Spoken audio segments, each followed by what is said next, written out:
Assalamualaikum warahmatullahi wabarakatuh.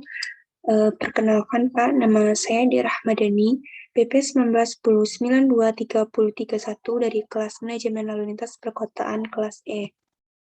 Saya akan mempresentasikan inventarisasi jalan yang telah saya lakukan penyurveian, yaitu Jalan Soekarno-Hatta.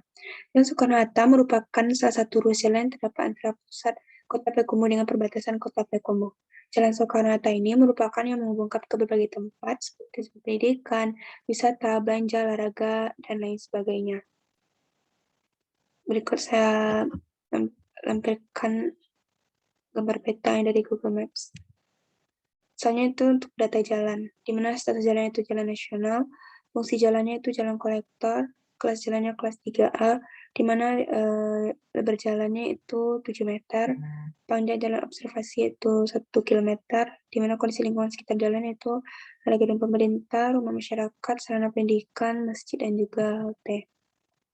Untuk kondisi jalannya itu, kondisi Jalan Soekarno-Hatta rata-rata jalan dalam keadaan baik, namun ada beberapa bagian jalan yang mengalami kerusakan seperti jalan yang berlubang, seperti tergambar di bawah.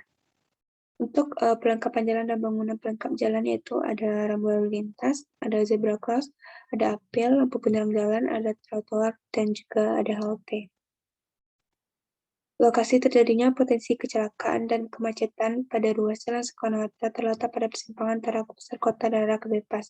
Hal ini disebabkannya banyaknya keluar masuk kendaraan dan juga banyaknya pengendara yang melaju dengan kecepatan yang tinggi. Pengguna jalan selain peruntukannya. Pengguna bagian Jalan Soekarno-Hatta selain peruntukannya digunakan sebagai media informasi seperti spanduk dan baliho. Tata guna lahan pinggir jalan. Tata guna lahan pinggir jalan Soekarno-Hatta dipergunakan sebagai tempat jual kaki lima, tempat parkir, bangunan seperti halte, dan juga adanya warung Telkomsel. Untuk permasalahan lalu lintas, ruas Jalan Soekarno-Hatta termasuk jalan yang lumayan sering terjadi kecelakaan lalu lintas.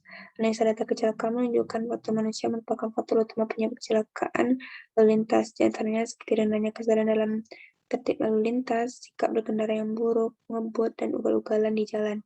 Ego dalam berkendara, mudah terprovokasi, tidak mengutamakan penyeberang jalan, melanggar rambu dan sikap dalam berkendara. Di sini dapat kita lihat bahwa rendahnya kesadaran masyarakat tentang tertib berlalu lintas. Setelah saya melakukan survei selama 10 menit di jalan, maka inilah hasil survei data yang saya dapatkan selama penghitungan jumlah kendaraan selama 10 menit di lokasi. Dari mana data tersebut dimasukkan ke dalam tabel ini untuk mencari total volumenya.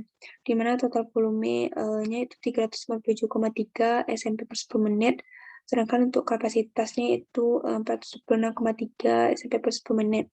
Dan tingkat layanan jalannya itu atau LOS-nya itu 0,838, yaitu di mana arus mendekati stabil, kecepatan masih dapat dikendalikan, fuel percaya masih dapat ditolerir.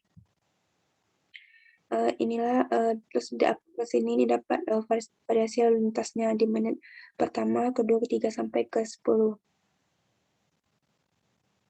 Untuk sketsa trafik konfliknya itu di mana di bagian trotoar ini itu ada halte, ada pedagang kaki lima, dan di jalannya itu ada tempat parkir mobil dan motor, di mana tempat parkir mobil dan motor ini menghalangi atau dapat menyebabkan kemacetan. Karena yang seharusnya lebar jalan itu besar sehingga kapasitasnya memuat, tapi dengan adanya parkiran di tepi jalan ini membuat kapasitas jalan itu menjadi kecil, di mana dimensi jalannya menjadi kecil, itu menyebabkan kemacetan atau kepadatan berlalu lintas.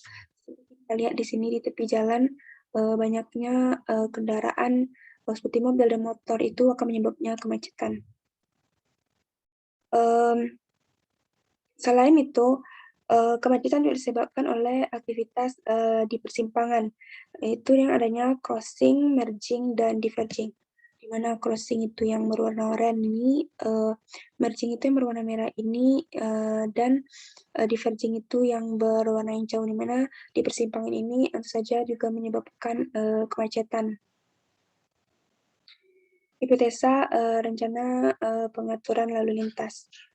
Pengaturan lalu lintas pada ruas Jalan Soekarno-Hatta sudah baik, itu sudah memakai rambu lalu lintas, dan alat pemberi isyarat lalu lintas pun sudah dikatakan sangat-sangat lengkap.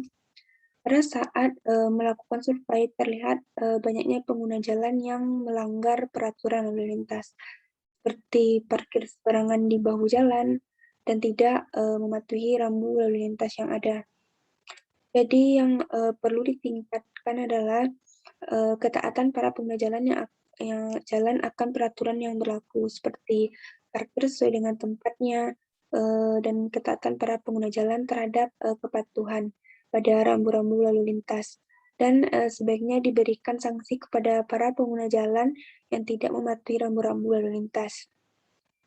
Untuk meminimalisir kepadatan arus lalu lintas, bisa dengan mengurangi pemakaian kendaraan pribadi. Jadi mungkin bisa diadakannya kebijakan pemerintah untuk pemakaian kendaraan pribadi itu terbatas, atau seperti satu rumah itu cuma ada satu kendaraan, dan pemberian sanksi kepada pengguna jalan jika pengguna jalan melakukan pelanggaran lalu lintas. Mungkin dengan adanya upaya tersebut dapat membuat membuat kecilnya masalah arus lintas atau arus lalu lintas itu berjalan dengan baik. Sekian presentasi saya pada hari ini. Saya sudah dengan wabillahi taufiq wa hidayah. Wassalamualaikum warahmatullahi wabarakatuh.